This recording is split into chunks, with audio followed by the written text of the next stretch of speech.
आदरणीय मंच, विद्यार्थी मित्रों,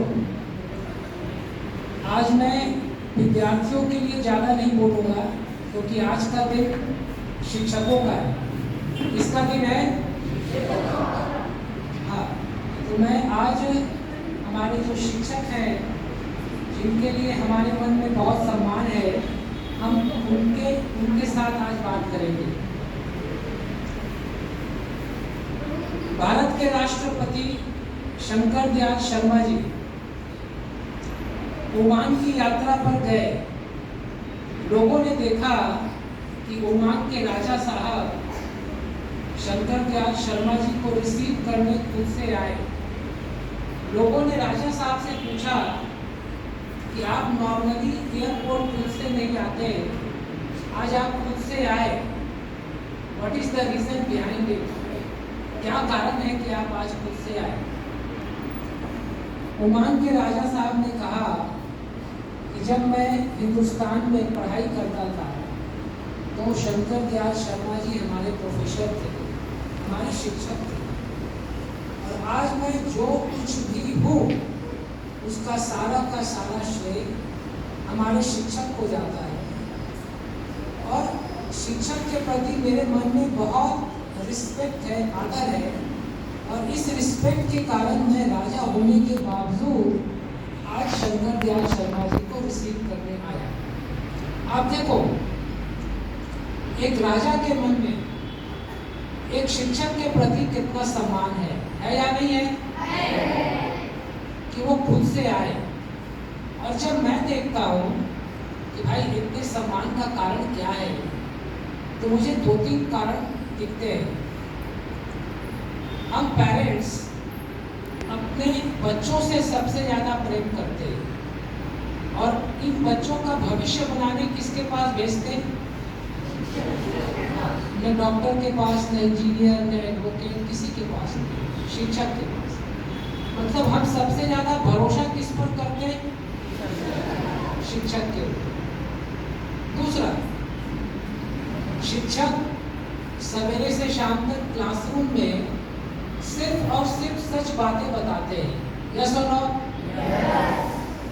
ऐसा सच बोलने वाला समाज का मेंबर बहुत कम है।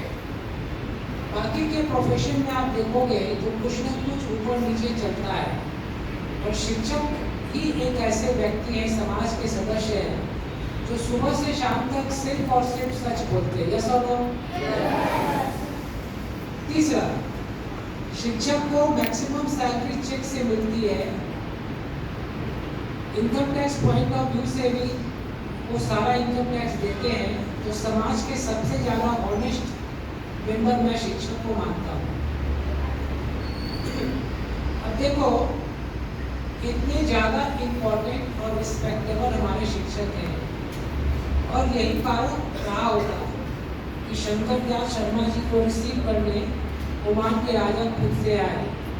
और आप एक और देखोगे शिक्षक को कि कोई भी व्यक्ति, चाहे वो डॉक्टर बन जाए, इंजीनियर बन जाए, लेक्चरर बन जाए, एडवोकेट बन जाए, उसका शिक्षक, उसका गुरु कहीं भी मिलता है तो वो क्या करता है? शिक्षक के पैर छू करके प्रणाम करता है। और किसी प्रोफेशन में ऐसा कोई वकील मिल जाए, लोग उसका पैर नहीं छूते ज़्यादातर लोग, बट शिक्षक को हर व्यक्ति सम्मान देता है। तो हमारे शिक्षक इतने सम्मानीय व्यक्ति है। लेकिन कई बार क्या होता कि हम अपनी क्वालिटी को दिमाग में नहीं रखते, हम अपनी तुलना करने लगते हैं दूसरे लोगों से। लेकिन नहीं, शिक्षक की जो क्वालिटी है वो किसी और समाज के मेंबर में नहीं है, और शिक्षक एक अलग मेंबर है, एक अलग रिस्पेक्ट है उनके लिए। इसलिए मेरा शिक्षकों से निवेदन है कि वे अपनी इस क्वालिटी को हमेशा याद रखें कि they are the most important member and respected member of the society, जहाँ हर व्यक्ति उनको सम्मान करता है। अब आइए हम बात करते हैं खुशी की, जो हमारे गुरुदेव बताते थे, क्योंकि जीवन में सबसे ज़्यादा खुश रहना इम्पोर्टेंट है। यस और नो? एक शिक्षक ने विद्यार्थियों से पूछा कि तुम बड़े होकर के क्या बनना चाहते हो? तो किसी ने कहा डॉक्टर, किसी ने इंजीनियर, किसी ने प्रोफेसर। एक विद्यार्थी ने कहा कि मैं बड़े होकर के मैं एक खुश इंसान बनना चाहता हूँ। क्या बनना चाहता हूँ? टीचर ने कहा बेटा तुम मेरे प्रश्न को समझ नहीं पाए। विद्यार्थी ने कहा मैडम मैं आपको एक्सप्लेन करता हूँ, समझाता हूँ। मैं सबसे पहले एक हैप्पी स्टूडेंट बनना चाहता हूँ, खुश रहने वाला विद्यार्थी। और खुश रहने से मेरी एनर्जी बढ़ जाएगी और बढ़ी हुई एनर्जी से मैं ज़्यादा पढ़ाई कर पाऊंगा और मेरे लिए कुछ भी बनना आसान हो जाएगा। यस और नो? तो सबसे इम्पोर्टेंट है जीवन में खुश रहना, और खुश रह करके भी हम अपने बाकी के काम को कर सकते हैं। हमारे गुरुदेव पंडित श्री राम शर्मा आचार्य जी कहते थे कि ईश्वर ने मनुष्य को ये जीवन दिया था कि मनुष्य हंसी खुशी का जीवन बिताए, उसके पास समय और ऊर्जा बचे और वो इस बचे हुए समय और ऊर्जा को ईश्वर की बनाई इस दुनिया को बेहतर बनाने में ईश्वर की मदद कर सके। लेकिन मदद क्या करेगा? आज मनुष्य खुद ही परेशान है। हमारे गुरुदेव कहते थे कि शायद मनुष्य से कोई गलती हो गई, क्योंकि जीने के लिए सबसे ज़्यादा जरूरी ऑक्सीजन है, वो तो फ्री है, 24 आवर्स उपलब्ध है या नहीं है? ऑक्सीजन के बाद दूसरी जो सबसे ज़्यादा जरूरी चीज़ है वो है पानी। पानी भी फ्री मिलता है, यस और नो? और तीसरी चीज़ है वो है भोजन। भोजन में भी देखिए सर मैडम कि प्रकृति ने कितना आसान बनाया जीवन, कि जो भोजन बनाने में आसान है और सस्ता है वो स्वास्थ्य के लिए अच्छा है या खराब है? अच्छा है ना। अरे रोटी दाल चावल सब्जी ये सस्ता है कि महंगा है? और बनाने में आसान है कि मुश्किल है? और स्वास्थ्य के लिए अच्छा है या खराब है? और जो खाना मिठाई है, बर्गर है, पता नहीं क्या क्या ये लोग आजकल होटल में बनाते हैं, ये महंगा है, यस और नो? और बनाने में भी मुश्किल है, लेकिन स्वास्थ्य के लिए खराब है। तो प्रकृति ने तो जीवन बनाया था आसान, लेकिन हम प्रकृति की योजना को कई बार नहीं मानते और अपने जीवन को मुश्किल बना देते हैं। कोई बाजू में होटल खुल जाता, कोई कुछ भी खिलाता और हम खाते और हमारा स्वास्थ्य खराब होता है। आप देखो सर, हम एक मारुति की गाड़ी या बजाज का टू व्हीलर खरीदते और बजाज ने कहा कि इसमें पेट्रोल डालना है, हम डीजल उसमें नहीं डालते और अपने शरीर में कुछ भी डालते और शरीर हमारा खराब होता है, जबकि शरीर हमारा एक पड़ोसी का नहीं है। इसलिए अगर हम ईश्वर की बनाई हुई दुनिया में ईश्वर के बनाए सिस्टम से चलेंगे तो हमारा जीवन आसान होगा। दूसरा, हमारे गुरुदेव कहते थे कि ईश्वर ने हमें ये मस्तिष्क दिया। मस्तिष्क किस लिए दिया? सोचने के लिए, लेकिन वह सोचने के लिए जिससे हमारा लाभ है। पॉजिटिव थिंकिंग, प्रेम के विचार, दया के विचार, सहानुभूति के विचार, संतोष के विचार, और सबसे इम्पोर्टेंट है देने के विचार।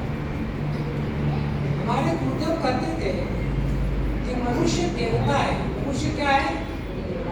देवता है। देवता मतलब देने वाला। आप देखिए कि प्रकृति की हर चीज दे रही है। नदी क्या दे रही? पानी। बादल भी पानी दे रहा, वृक्ष फल दे रहे हैं, ऑक्सीजन दे रहा, गाय भी दूध दे रही है, और मक्के के खेत में हम एक दाना बोते हैं और मक्के का खेत हमें हजारों दाना वापस देता है। इससे ये साबित होता सर कि प्रकृति की हर चीज हमें दे रही है। तो हम तो मनुष्य हैं, हमारा जीवन भी किस लिए मिला? देने के लिए मिला होगा।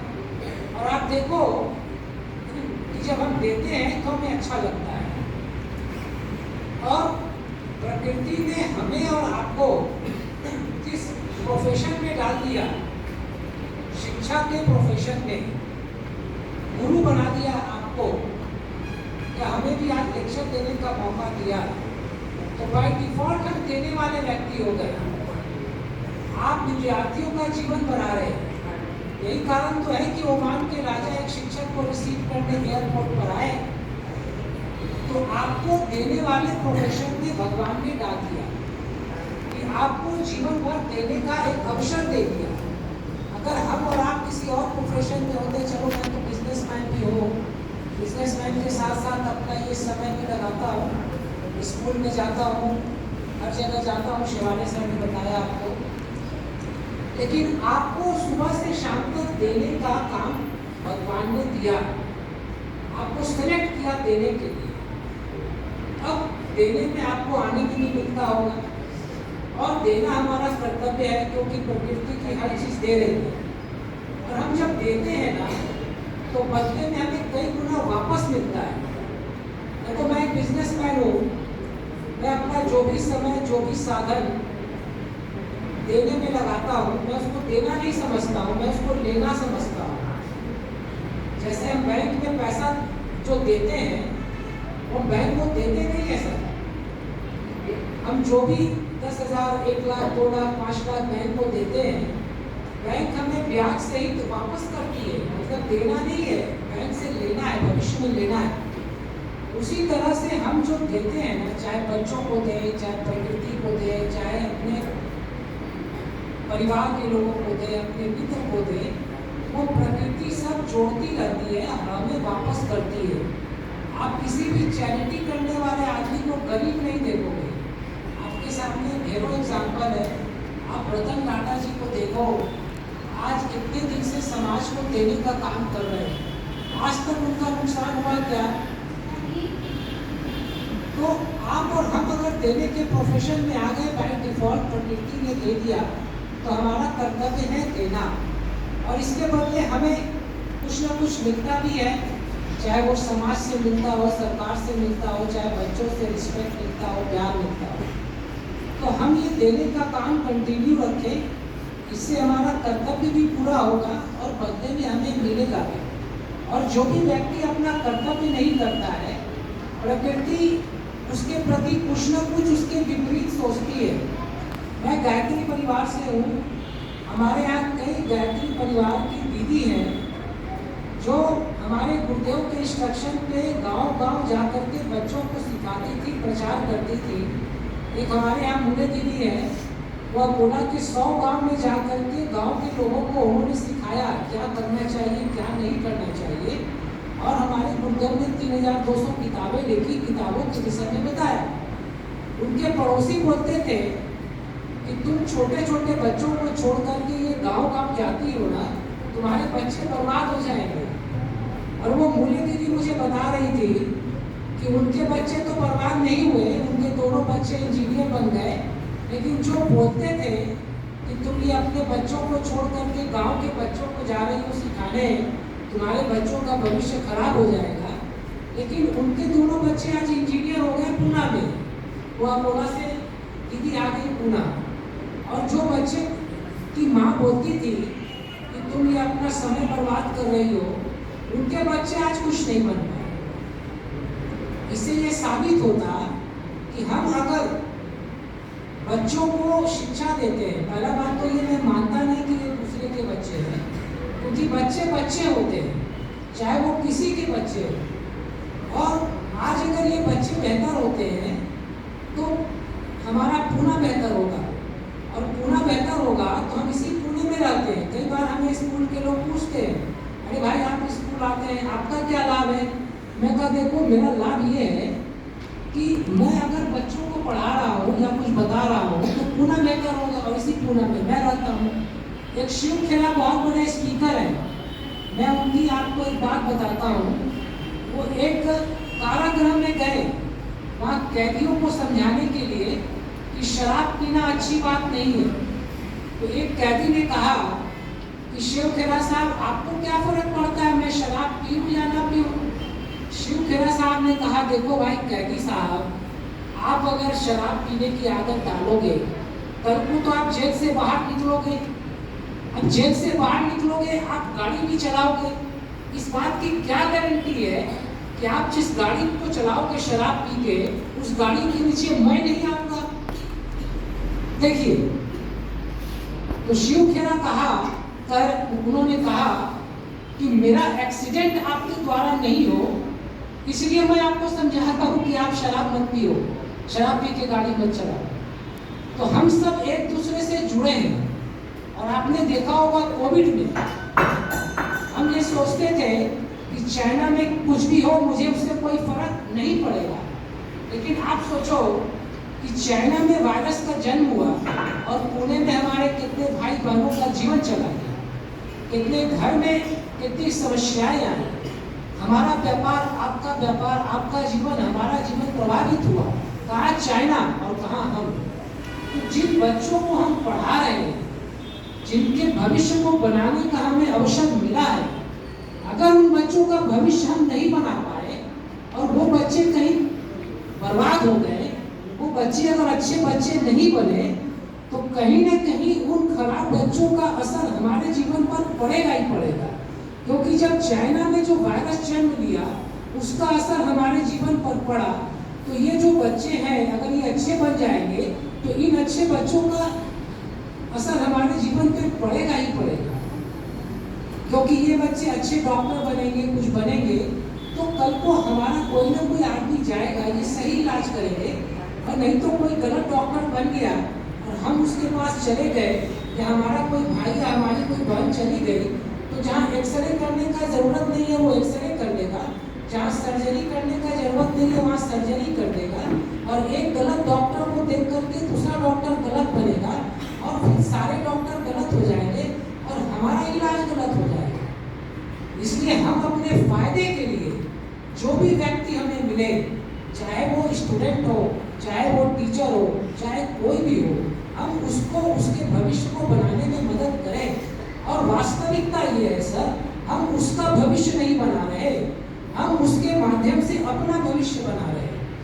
क्योंकि आज आप देखो ना, इतने पेड़ कट रहे, लोग सोचते थे अरे पेड़ कट रहा है इससे मेरे जीवन पर क्या फर्क पड़ेगा, लेकिन आज ऑक्सीजन की कमी हो रही है, लोग पेड़ लगा रहे हैं। क्योंकि विज्ञान में ये साबित हो गया कि अमेरिका के पेड़ का ऑक्सीजन भी ट्रेवल करके कई बार इंडिया तक आ जाता है। आज पाकिस्तान में आतंकवादी पैदा हो रहे हैं, गलत पाकिस्तान में हो रहा है और सफर हम कर रहे हैं। आप सोचो, पाकिस्तान में गलत लोग पैदा हो रहे हैं और हमारा नुकसान हो रहा है। अगर हम जिन बच्चों को पढ़ा रहे हैं, अगर वो बच्चे अच्छे नहीं बने, वे बच्चे पाकिस्तान में नहीं रहते ना, वो तो सर पूना में रहते हैं। उन खराब बच्चों का असर तो हमारे जीवन पर पड़ना ही पड़ना है। और अगर वो बच्चे अगर अच्छे हो गए तो उन अच्छे बच्चों के जीवन का असर भी हमारे ही जीवन पर पड़ेगा। क्योंकि आपको पता है वसुधैव कुटुंबकम, सारा विश्व एक दूसरे से जुड़ा है।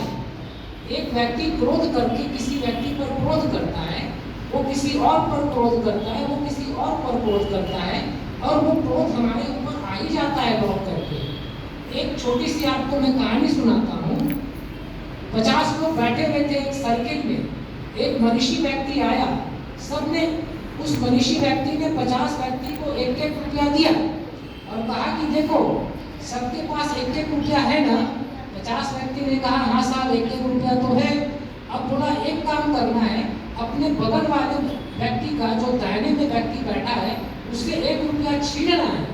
हर व्यक्ति ने, और फिर उसने प्रश्न किया अगर हर व्यक्ति अपने बगल वाले व्यक्ति का 1 रुपया छीनेगा तो सबके पास कितना बचेगा। लोगों ने कहा 1 बचेगा। लोगों ने छीनना शुरू किया, लेकिन छीना झपटी में किसी का शर्ट फट गया, किसी को चोट लग गई और अंत में सबके पास 1 रुपया बचा।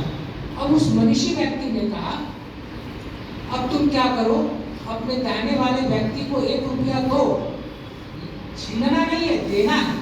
सबने अपने बाजू वाले को 1 रुपया दिया। उसने पूछा कितना बचा, उसने कहा 1 रुपया बचा। अब देखो पहले वाले में लोगों का आपस में झगड़ा हुआ और झगड़े में एक दूसरे का नुकसान हो गया, सबका नुकसान हुआ, और दूसरे वाले में लोगों का प्रेम हुआ, सबका फायदा हुआ। इसलिए अगर हमें कोई अवसर मिला है तो हम उस अवसर का लाभ उठाएं। मैं चंदन वाले सर से मिला, आप ससुर को जानते हैं, ससुर हॉस्पिटल। आज से 20 साल 10 साल पहले भी ससुर हॉस्पिटल था और आज भी ससुर हॉस्पिटल है। आप जाकर देखिए कितना बदलाव है ससुर हॉस्पिटल में। चंदन वाले सर आए, टीम बने और उन्होंने 125 करोड़ रुपया इसी पब्लिक से ससुर में डोनेशन करवा दिया। पब्लिक वही थी, ससुर वही था। हम लोग जब गए वहाँ, चंदन वाले सर ने कहा, मैं अग्रवाल क्लब से भी संबंधित हूँ, उन्होंने कहा कि हमारे यहाँ कई विद्यार्थी ऐसे हैं जो सवेर में सिर्फ पानी और बिस्किट पी करके पढ़ाई करते हैं, MBBS की पढ़ाई कर रहे हैं। हम लोगों ने, कई मेंबर ने मिल करके और भी कई ट्रस्ट ने वो MBBS के बच्चों को मेस का खर्च स्पॉन्सर करना शुरू किया। अब आप समझिए कि डोनर पहले भी थे, स्टूडेंट पहले भी थे, लेकिन पहले नहीं हुआ क्योंकि पहले किसी ने पहल नहीं की। चंदन वाले सर ने मुझे एक ही चीज़ कहा कि मैं जब ये टीम के चेयर पर बैठता हूँ ना, तो मैं ये सोचता हूँ कि मैं पेशेंट होता तो मेरी क्या अपेक्षा होती इस अस्पताल से, और मैं वो करता हूँ। दूसरा उन्होंने मुझे कहा कि मैं ये नहीं चाहता कि जब मैं रिटायर हो जाऊँ तो मुझे इस बात का अफसोस हो कि अरे आज तो मैं रिटायर हो गया, अगर मैं डीन होता तो मैं ये कर सकता था। इसलिए आज मैं डीन हूँ, मेरे हाथ में जो है करने को वो मैं करता हूँ। और वहाँ पर आज देखो ससुर में लीवर ट्रांसप्लांट इंस्ट्रूमेंट होता है, किडनी ट्रांसप्लांट होता है, लीवर ट्रांसप्लांट होता है। हम लोगों ने लीवर ट्रांसप्लांट इंस्ट्रूमेंट लिया था, वहाँ किडनी ट्रांसप्लांट होता है, वहाँ ह्यूमन मिल्क बैंक है, वहाँ पर हर तरह की फैसिलिटी हो गई है।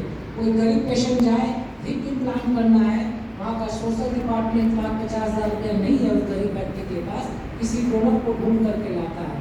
मतलब कहने का ये है, इतनी बात बताने का कि एक व्यक्ति अगर सिर्फ ये सोच ले कि मेरा कर्तव्य क्या है और मैं क्या कर सकता हूँ, तो जब एक आतंकवादी जो पाकिस्तान से चलता है, जिसका कि सारा विरोधी है, प्रशासन भी विरोधी है, प्रकृति भी विरोधी है, भगवान भी विरोधी है, जब वो आतंकवादी अपने मकसद में कुछ न कुछ सफल हो जाता है, लोगों को मार देता है, तो हम और आप जिस कार्य के लिए हमें सरकार ने नियुक्त किया है, भगवान ने नियुक्त किया है, प्रकृति ने नियुक्त किया है, अगर हम ठान लें कि हमें अपना कर्तव्य निभाना है और मेरे हाथ में जो है मैं कर सकता हूँ, तो हम अपने कार्य में सफल होंगे। और आप लोग और हम लोग अपने कार्य में आज तक सफल होते आए हैं। अगर सफल नहीं होते तो इतने बच्चे आज क्लास 10th में, 9th में, 8th में इतने अच्छे स्पीच नहीं देते। मैडम ने कहा मैं इसी स्कूल में पढ़ी हूँ। तो आप लोग ने कंट्रीब्यूट किया है, लोगों के जीवन में कंट्रीब्यूट किया है, और आज भी जब तक आप रिटायर नहीं होते हैं, आपके पास कंट्रीब्यूट करने का मौका है और आप कंट्रीब्यूट कर सकते हैं। तो हम बात कर रहे थे कि हमें प्रकृति ने मस्तिष्क दिया है सोचने के लिए, लेकिन क्या सोचने के लिए? वह सोचने के लिए जिससे हमारा लाभ हो। आपको पता है प्रकृति ने हमें ऑर्गन दिए, पेनक्रियास दिया, लीवर दिया, हार्ट दिया, ये सभी ऑटोमेटिक फंक्शन करते हैं। देखिए प्रकृति कितनी दयालु है, उसने मनुष्य के ऊपर कोई लोड नहीं दिया। उसने ये लोड नहीं दिया कि डाइजेशन तुमको करना है, किडनी का फंक्शन तुमको करना है, हार्ट तुम्हारे करने पर चलेगा, सब ऑटोमेटिक कर दिया। प्रकृति ने सिर्फ एक चीज कहा, तुम पॉजिटिव सोचना है, ताकि तुम्हारे ब्रेन से पॉजिटिव हार्मोन्स रिलीज हो और तुम्हारा ऑर्गन हेल्थी रह सके। लेकिन कई बार हम क्या करते, अननेसेसरी का नकारात्मक चिंतन करते, घृणा के विचार, द्वेष के विचार, भय के विचार, जिसका कोई आधार नहीं है, और अपने बॉडी में ऐसे हार्मोन्स पैदा करते जो हमारे ब्लड प्रेशर को बढ़ाते, हमारे डायबिटीज़ को बढ़ाते, हमारे किडनी को प्रॉब्लम में डालते, हमारे हार्ट को प्रॉब्लम में डालते। और जो पैसा हमने इतनी मेहनत से कमाया, आप शिक्षक हैं, ईमानदारी से और मेहनत से पैसा कमाते हैं, ये पैसा आपका है, ये पैसा आप किसी डॉक्टर के यहाँ चला जाए तो ये अफसोस की बात है। और स्वस्थ रहना आसान है, सिर्फ आप योगा करेंगे, प्राणायाम करेंगे, मेडिटेशन करेंगे। मैंने आज कहा था कि मैं आपके लिए बात करूँगा, मैं आपके फायदे की बात करूँगा। आप कैसे सुखी रहें, आप कैसे स्वस्थ रहें, आप कैसे शांत रहें, आपका परिवार कैसे बेहतर हो, आपके बच्चों का भविष्य कैसे बेहतर हो। क्योंकि सबसे पहला हमारा कर्तव्य है हमारे शिक्षक बंधु के भविष्य को बेहतर बनाने में योगदान करना। हम सिर्फ शिक्षक से लेने की बात करें, नहीं साहब, शिक्षक तो दे ही रहा है। सुबह आता है 10 बजे, शाम में 5 बजे तक क्या करता है? 10 बजे से लेकर शाम में 5 बजे तक सिर्फ और सिर्फ पढ़ाता है। ना फेसबुक देखता, ना व्हाट्सएप देखता, ना मोबाइल देखता, ना बाहर घूमने जाता। हम तो बिजनेसमैन हैं, कहीं इधर उधर चले भी जाते, लेकिन आप 10 से 5 तक सिर्फ और सिर्फ योगदान देते, बच्चों के जीवन में योगदान देते। जो शिक्षक इतना योगदान दे रहा है, उस शिक्षक को खुश रहने का, शांत रहने का, स्वस्थ रहने का अधिकार है। इसलिए हम उसकी बात कर रहे हैं। इसलिए अगर हम सकारात्मक चिंतन करने की आदत डाल लें और हमने हर चीज़ बदला सर, मोबाइल बदला, घर बदला, गाड़ी बदला, हम पहले बैलगाड़ी से जाते थे, आज फ्लाइट से जाते हैं। क्या हम अपने सोचने के तरीके को नहीं बदल सकते? जरूर बदल सकते हैं। हम योगा कर सकते हैं, प्राणायाम कर सकते हैं, एक्सरसाइज कर सकते हैं, सब फ्री। और जब हम ऑक्सीजन ज़्यादा देते हैं अपने शरीर को, हमारा बॉडी अच्छा रहता है। तीसरा, जो हमारे गुरुदेव कहते हैं, परिवार का निर्माण हुआ। परिवार का क्यों निर्माण हुआ? परिवार में प्रेम रहेगा, शांति रहेगी। हम जब शिक्षक हमारे 5 बजे घर जाएंगे, वहाँ परिवार में शांति मिलेगी, प्रेम मिलेगा। लेकिन आज कई परिवारों में प्रेम शांति की कमी है। कारण ये है कि हम परिवार के लोगों को भी अप्रिशिएट नहीं कर रहे।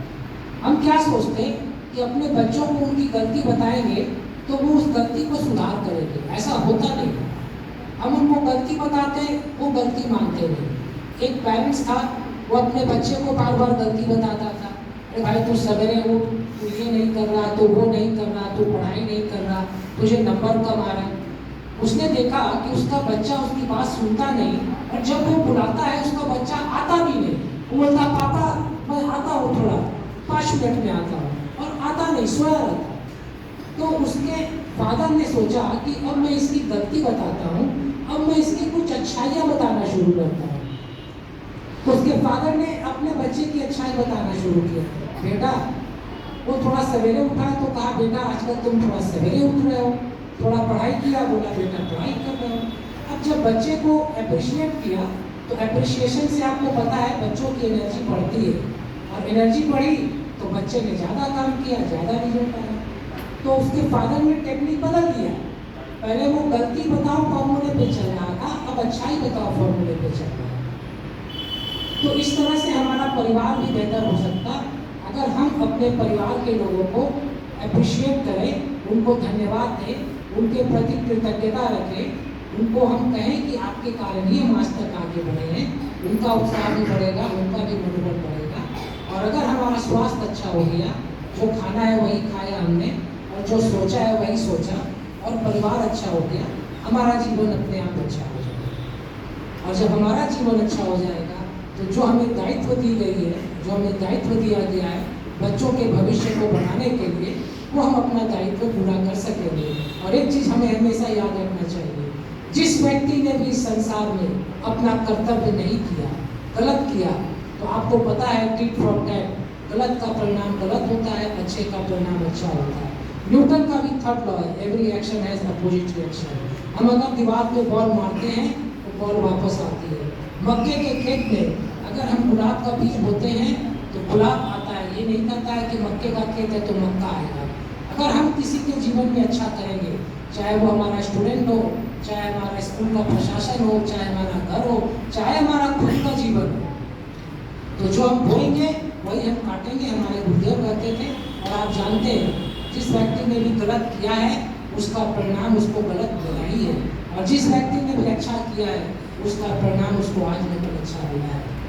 तो आप सभी शिक्षक हैं, मैं आपको ज़्यादा ज्ञान नहीं दे सकता, एक दो छोटी कहानी सुनाता हूँ, क्योंकि कहानी सुनाना हमारी आदत है। हम लोग 17 भाषा में एनिमेटेड स्टोरी बनाते हैं, चाहे वो मलयालम हो, चाहे तमिल हो, चाहे तेलुगु हो, चाहे कन्नड़ हो, चाहे उड़िया हो, चाहे नेपाली हो, चाहे असमिया हो, चाहे बंगाली हो, और हिंदी मराठी इंग्लिश तो बनाते ही हैं। तो मैं एक दो छोटी कहानी सुना करके अपनी बात समाप्त करूँगा। और मैं चाहूँगा कि एक दो शिक्षक आज शिक्षक दिवस पर ये सोचे कि हमने अभी तक जो किया उससे बच्चों के जीवन में लाभ हुआ, बच्चों का जीवन बेहतर हुआ, उनका भविष्य बना और हमारा भी भविष्य बना। अब हम आज शिक्षक दिवस पर क्या नई घोषणा कर रहे हैं कि आज से हम बच्चों के जीवन में नया क्या करेंगे, क्योंकि हमारे पास एक लिमिटेड टाइम है। मैं कई प्रिंसिपल को मैंने बोला है कि 58 साल में रिटायरमेंट का फॉर्मूला है, लेकिन 58 साल के बाद हमारे टीचर 50% टीचर एनर्जेटिक रहते हैं, एक्सपीरियंस रहते हैं, तो उनको भी पढ़ाने का प्राइवेट में 1 घंटा 2 घंटा कहीं बच्चों के जीवन में कंट्रीब्यूट करने का मौका मिलना चाहिए। उसके ऊपर हम लोग बाद में बात करेंगे। एक दो छोटी कहानी सुनाता हूँ। एक गुब्बारा बेचने वाला था, जब भी उसके गुब्बारे नहीं बिकते थे, वो गुब्बारे बेचने वाला हवा में रंग बिरंगे गुब्बारों को उड़ा देता था। कभी लाल गुब्बारे, कभी पीले, कभी हरे, कभी नीले। बच्चे उड़ते हुए गुब्बारे को देखते थे और आकर गुब्बारे खरीदते थे।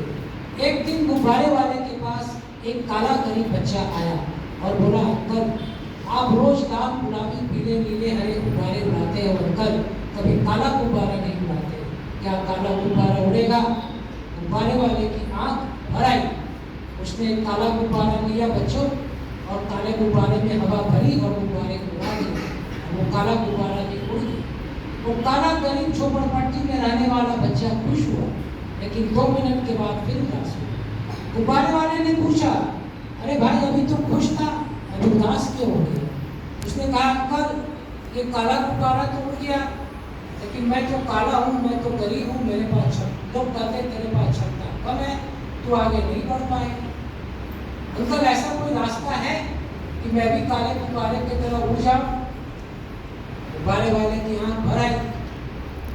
उसने उस काले गरीब बच्चे के कंधे पे हाथ रखा और बोला, बेटा तुमने देखा मैं जिस भी गुब्बारे में गैस भरता हूँ वो गुब्बारा उड़ जाता है।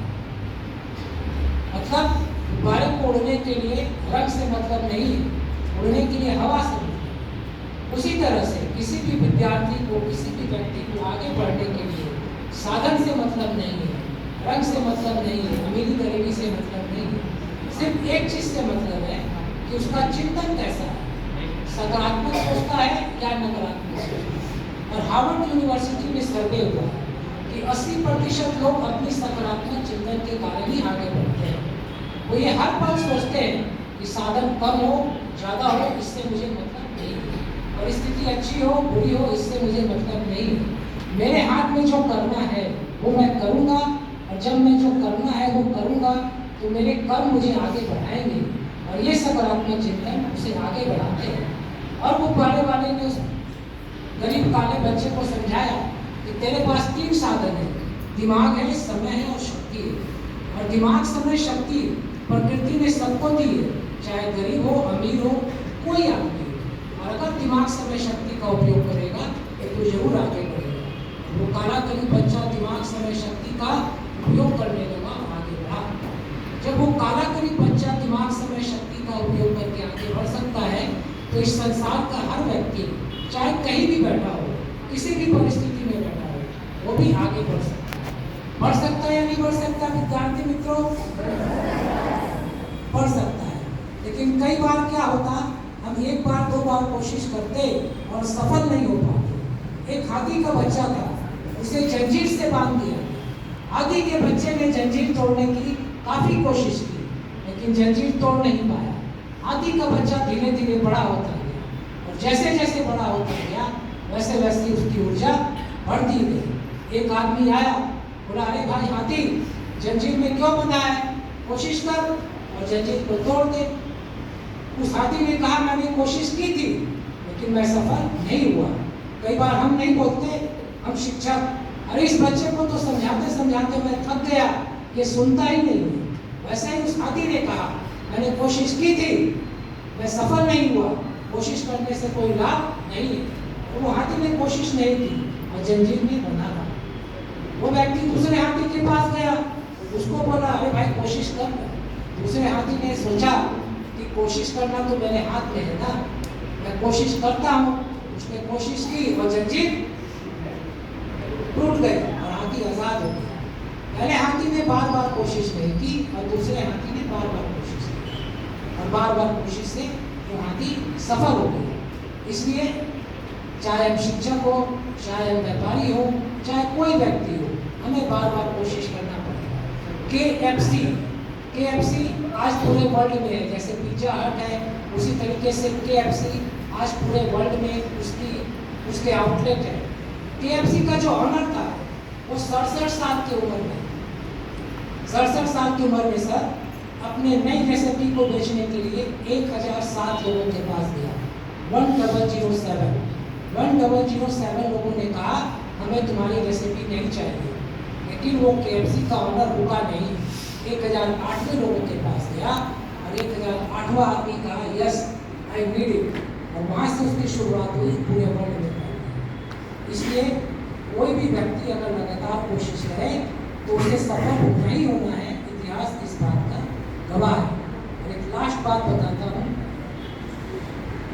कि एक सर्वे हुआ कि जितने लोग भी सफल हुए उन्होंने उस काम को भी किया जिस काम को करने का उनका मन नहीं करता था। सवेरे उठने का मन नहीं करता था, फिर भी सवेरे उठते थे। बच्चों से प्रेम से बात करने का मन नहीं करता था, फिर भी प्रेम से बात करते थे। पढ़ने का मन नहीं करता था, फिर भी पढ़ते थे। और बार बार सवेरे उठ करके सवेरे उठने की आदत डाल लेते थे। बार बार पढ़ाई करके पढ़ाई करने की आदत डाल लेते थे। और जिस चीज़ की आदत हो जाती वो काम अपने आप हो जाता। वे अच्छी आदत डाल रहे थे। कौन सी आदत? और ये अच्छी आदत उनके भविष्य को अच्छा बना रहा था या बुरा बना रहा था? क्योंकि आपकी आदत ही आपका, सोचो, हमें सोचने वाला विद्यार्थी बनना है। आपकी आदत ही आपका भविष्य है। अगर आपको अच्छा भविष्य चाहिए तो कौन सी आदत? अच्छी आदत। चाहे हम शिक्षक हो, चाहे व्यापारी हो, चाहे कोई हो, अच्छी आदत डाल लेंगे, हमारा भविष्य अपने आप अच्छा हो जाएगा। और एक लास्ट छोटी सी कहानी सुनाकर अपनी बात समाप्त करता हूँ 2 मिनट में। एक विद्यार्थी नदी किनारे खड़ा था। कहाँ खड़ा था? समुद्र किनारे। कहाँ खड़ा था? उसने देखा कि एक व्यक्ति वॉकिंग कर रहा है, टहलता था। टहलते टहलते झुकता था, कुछ मछलियों को उठाता था और समुद्र में फेंक देता था। वो विद्यार्थी गया उस व्यक्ति के पास और बोला, अंकल आप वॉकिंग कर रहे हो, टहल रहे हो या मछलियाँ फेंक रहे हो? वो व्यक्ति ने कहा, देखो बेटा, समुद्र की लहरें जब समुद्र तट के तरफ आती है तो अपने साथ कुछ मछलियों को बहा कर ले आती है, और जब लहरें वापस जाती हैं तो मछलियों को समुद्र तट पर, बोलो ना, छोड़ जाती है। मैं कुछ मछलियों को उठाता हूँ और समुद्र में फेंकता हूँ ताकि मछलियों का जीवन बच सके। उस विद्यार्थी ने कहा, अरे अंकल, ये समुद्र तट पे तो इतनी मछली पड़ी है, आप कितने का जीवन बचाओगे? वो व्यक्ति आगे बढ़ा, एक मछली उठाई और समुद्र में फेंक दी। बोला, बेटा, मैं एक मछली का जीवन तो बचा ही सकता हूँ। उसी तरीके से मैं सोचता हूँ कि मैं जब विद्यालय में जाता हूँ तो वहाँ पे 80 बच्चे होते हैं। हो सकता है वो 80 बच्चे मेरी बात ध्यान से नहीं सुनते हैं, हो सकता है वो 80 बच्चे बदलने के लिए तैयार नहीं हो, लेकिन उसमें से एक बच्चा तो बदल ही सकता है। हम शिक्षक हैं, चलो मैं व्यापारी हूँ, लेकिन जब मैं विद्यार्थी से बात करता हूँ तो मैं शिक्षक होता हूँ। चलो मैं शिक्षक हूँ, मैं सबका भविष्य नहीं बना सकता, हालांकि मेरी जिम्मेवारी है सबका भविष्य बनाना, लेकिन मैं सबका नहीं बना सकता। लेकिन जब मैं लोगों को पढ़ाऊंगा, बच्चों को पढ़ाऊंगा, तो कुछ का तो भविष्य बनेगा ही, हाँ या ना? तो वो विद्यार्थी ने कहा, लास्ट बात बताता हूँ 2 लाइन। वो विद्यार्थी ने कहा कि हाँ अंकल, जब मैं बड़ा हो जाऊंगा ना, मेरे पास जब साधन आ जाएंगे तो मैं भी लोगों की मदद करूंगा। उस व्यक्ति ने कहा, बेटा, तुम्हारे पास साधन कम है, तुम बच्चे हो तो आज छोटी छोटी मदद कर सकते हो।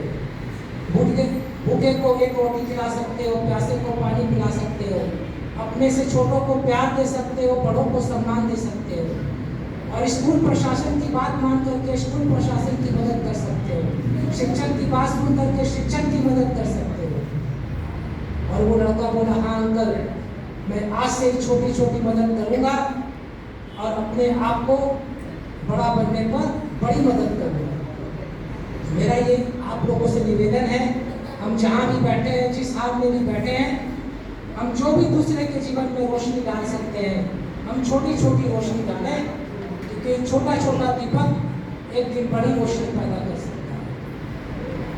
आप लोगों ने हमारी बात सुनी, और अभी हम एक प्रोजेक्ट लॉन्च किया है, स्टडी विथ 1 मिनट मेडिटेशन। मैं पिछले 4 दिन में 6 स्कूल में गया था, 85 क्लासरूम में, और 4000 बच्चों को 1 मिनट मेडिटेशन सिखाया। सिर्फ 1 मिनट का समय लूँगा। योजना ये है कि जब भी टीचर अपनी पढ़ाई शुरू करेंगे, हर पीरियड के पहले 1 मिनट का मेडिटेशन कराएंगे, ताकि बच्चे का दिमाग शांत हो जाए और वो शिक्षक की बात को ध्यान से सुन सके। तो आपके पास 1 मिनट समय है, यस और नो? 1 मिनट मेडिटेशन करें, आपको अच्छा लगेगा। अपने हाथ को पैर पे रख लें। और जितने शिक्षक बंधु बैठे हैं मंच पर भी, हमारे जितने भी व्यक्ति बैठे हैं रिस्पेक्टेड लोग, सिर्फ 1 मिनट का मेडिटेशन करें।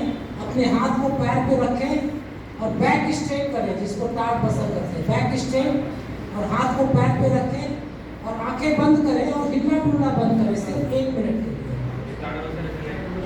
टाट बसर, हाथ को पैर पे रखो, आंखें बंद और हिलना डुलना बंद। मूर्ति बन जाओ, स्टैचू बन जाओ सिर्फ 1 मिनट के लिए।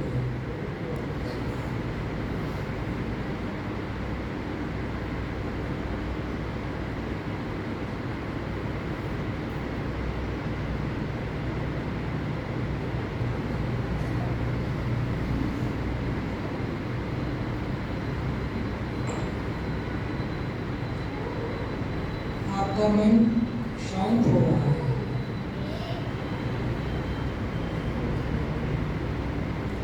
आपका मन शांत हो रहा है।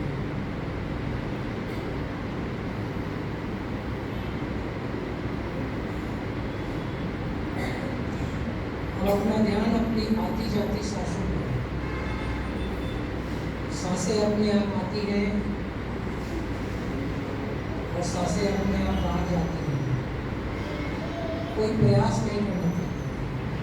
सिर्फ 1 मिनट के लिए, आधा मिनट हो गया है, सिर्फ 30 सेकेंड बाकी।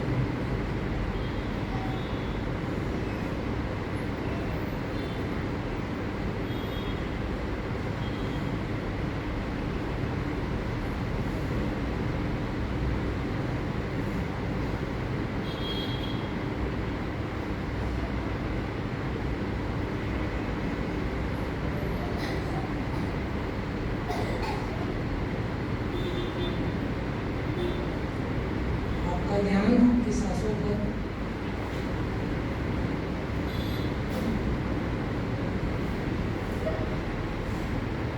एक बार लंबी गहरी सांस लें, अगली बार,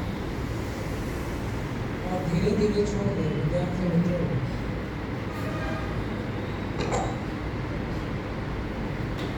अब दोनों हाथों को आपस में घर्षण करें और चेहरे पर लगाएं और हथेली के अंदर आंखों को खोलें। धीरे से हथेली को नीचे रखें।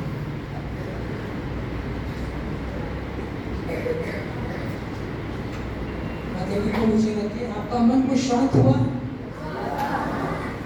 अब जब भी शिक्षक आएंगे आपको पढ़ाने के लिए, पढ़ाई शुरू करने के पहले अगर आप ये 1 मिनट का मेडिटेशन करेंगे ना, आपका मन शांत हो जाएगा। और शांत मन शिक्षक की बात को ज़्यादा ध्यान से सुन पाए। आपको पता है लुई ब्रेल साहब उस समय ब्रेल लिपि नहीं थी। सिर्फ वो शिक्षक की बात को ध्यान से सुनते थे और ध्यान से सुनने के कारण उन्होंने अपनी पढ़ाई कंप्लीट की। सामान्य विद्यार्थियों के साथ पढ़ते थे। बाद में ब्रांड स्कूल गए और ब्रेल लिपि का आविष्कार करते थे। आपके पास तो आज ब्रेल लिपि भी है। सिर्फ 1 मिनट का मेडिटेशन करें, अपने मन को शांत करें, दिमाग को तेज करें और अपने भविष्य को उज्ज्वल बनाएं। हमारी शुभकामना आप लोगों को। और आप लोग इतने विद्वान शिक्षकों के संपर्क में हैं। हमारे शिवालय सर, इनका जीवन ही आचरण है। ये कहते नहीं है, लेकिन इनका जीवन जो है, जिस तरीके से ये जीते हैं, आज लगभग 70 साल, 66 ईयर्स के हैं। पिछले 15-20 साल से दवाई नहीं लिया है। 4 बजे सवेरे उठते हैं, बारिश में घूमते हैं, ठंड में ऊनी कपड़ा नहीं पहनते हैं। तो इतने इस तरह के व्यक्ति इस संरक्षण में आप हैं, इतने विद्वान शिक्षक हैं, तो आपका भविष्य तो उज्ज्वल है। इस बात की गवाही मैं दे सकता हूँ। बहुत बहुत धन्यवाद।